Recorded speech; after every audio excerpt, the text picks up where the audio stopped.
Welcome to our tutorial on how to download Outlook. 1. Log into the Microsoft portal.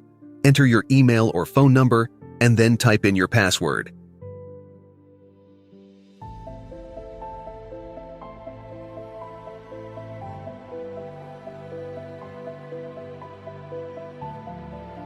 Two.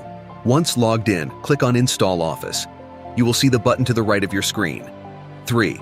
Next, click on Office 365 apps. Note that you will not just get Outlook.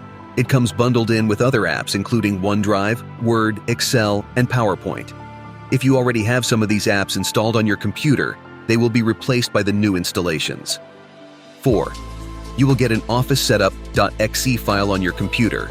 Click on it. 5. Confirm that you wish to proceed with the installation. 6. Office apps will start downloading onto your computer.